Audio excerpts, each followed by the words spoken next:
নমস্কার, দেখছেন কলকাতা টিভি, সঙ্গে রয়েছে আমি স্বর্ণালী। শুরু করছি সংবাদ সারাদিন। সংবাদ সারাদিনের শুরুতেই আজ প্রথম থেকেই আমাদের নজর থাকবে আরজি করের দিকে। অবশ্যই আমরা জানি যে হাইকোর্টের নির্দেশে আরজি কর তদন্তে এবার সিবিআই এবং গতকালই সেই নির্দেশ দেওয়া হয়েছিল কলকাতা হাইকোর্টের পক্ষ থেকে, এবং যেমনটা এখনো পর্যন্ত জানা যাচ্ছে যে সিবিআই এর বিশেষ যে আধিকারিক দল তা কিন্তু ইতিমধ্যেই কলকাতায় এসে পৌঁছেছে, এমনটাই জানা যাচ্ছে। আপনাদের জানিয়ে রাখি, গত শুক্রবার যে ঘটনা ঘটেছিল সেই ঘটনার প্রেক্ষিতেই এবার সিবিআই এর কাছে সেই তদন্তভার গেল, এবং যার জন্য সিবিআই যে নির্দেশ দেওয়া হয়েছে গতকাল কলকাতা হাইকোর্টের পক্ষ থেকে, আজই সিবিআই এর বিশেষ আধিকারিক দল তারা কলকাতায় এসে পৌঁছেছে যেমনটা জানা যাচ্ছে। তার সঙ্গে রয়েছে ফরেনসিক বিশেষজ্ঞরাও, এবং প্রাথমিক সূত্রে যেমনটা খবর পাওয়া যাচ্ছে যে আজই তারা আরজি করে যেতে পারে, ঘটনাস্থল পরিদর্শন করতে পারে সিবিআই আধিকারিকরা। পাশাপাশি এখনো পর্যন্ত এই ঘটনায়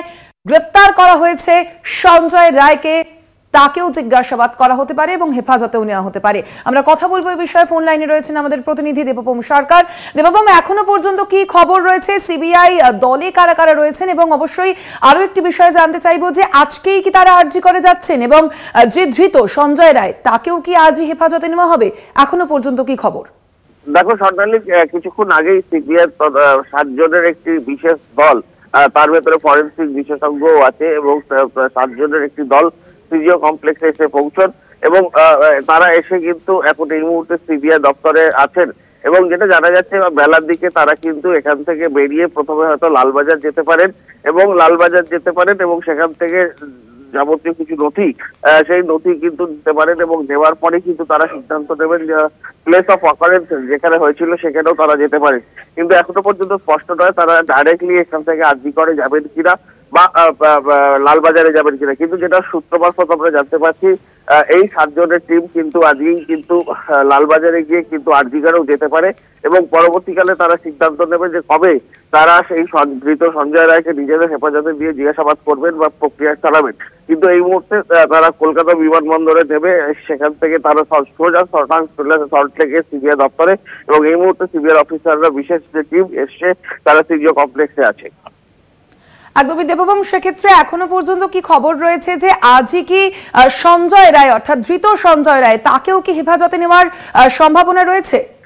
দেখো, সেই সম্ভাবনা এক্ষুনি পরিষ্কার, আর কিছুক্ষণ পরে পরিষ্কার হবে, কারণ যতক্ষণ না পুরো ডায়েরি বা কেস ডায়েরি সেটা তারা নিজেরা স্টাডি করছে যে কতদূর কলকাতা পুলিশ তদন্ত করেছে বা কি স্ট্যাটাস এই মুহূর্তে আছে, এবং সেখান থেকে দিয়ে কিন্তু তারা পরবর্তী সিদ্ধান্ত জানাবেন। এবং এই যেহেতু তুমি জানো যে হাইকোর্টের নির্দেশে, হাইকোর্টের অবজারভেশন যেটা দিয়েছিল যে হাইকোর্টকে জানাতে হবে যে কি তদন্ত প্রক্রিয়া চলছে, সেই জন্য তারা কিন্তু প্রত্যেকটা স্টেপ কিন্তু মাইনিউটলি তারা ফেলবেন, এবং প্রত্যেকটা আপডেট তারা কিন্তু দিল্লির সাথে নিয়মিত কন্ট্যাক্ট রাখবে।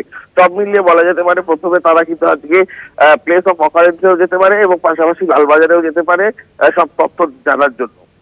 দেববাবু, এখনো পর্যন্ত কি রাজ্য পুলিশের পক্ষ থেকে যে সমস্ত নথি সংগ্রহ করা হয়েছে এই ঘটনায়, সিসিটিভি ফুটেজ সংগ্রহ করা হয়েছে, সেগুলো কি আজই হস্তান্তর করা হতে পারে? একেবারে কেস ডায়েরি তো ইতিমধ্যেই সিবিআই হাতে হ্যান্ড ওভার করে দিয়েছিল গতকাল রাত্রিরে, যেটা আমরা পুলিশ সূত্রে মারফত যেটা জানা গিয়েছিল, এবং যে সমস্ত টেকনিক্যালিটিস আছে যেরকম সিসিটিভি ফুটেজ প্লাস আর অন্য ডকুমেন্ট, সেই সমস্ত ডকুমেন্টস এর জন্য কিন্তু সিবিআই আধিকারিকরা কিন্তু তারা কিন্তু লালবাজারের আধিকারিকদের সাথে কথা বলতে পারে, যারা প্রথম প্রাইম অফিসার তদন্ত করেছিল, কি তদন্ত করেছিল, কাদের কাদের জিজ্ঞাসাবাদ করা হয়েছিল, তারা কি স্টেটমেন্ট দিয়েছিল, সেই সমস্ত জিনিস কিন্তু তারা জানার চেষ্টা করবে, এবং তারপরেই কিন্তু তারা সেখান থেকে কিন্তু প্লেস অফ অকারেন্সেও যেতে পারে, এবং সেখান থেকে গিয়ে কিন্তু তাদের সাথে যেহেতু ফরেনসিক বিশেষজ্ঞরা আছে তারাও সেখানে কিন্তু পুরো বিষয়টি খতিয়ে দেখবে। একেবারেই অবশ্যই সেই তদন্তের দিকে আমাদের নজর থাকবে। আপাতত ধন্যবাদ তোমায় দেবপম। আমরা কথা বলছিলাম, ফোন লাইনে ছিলেন প্রতিনিধি দেবপম সরকার।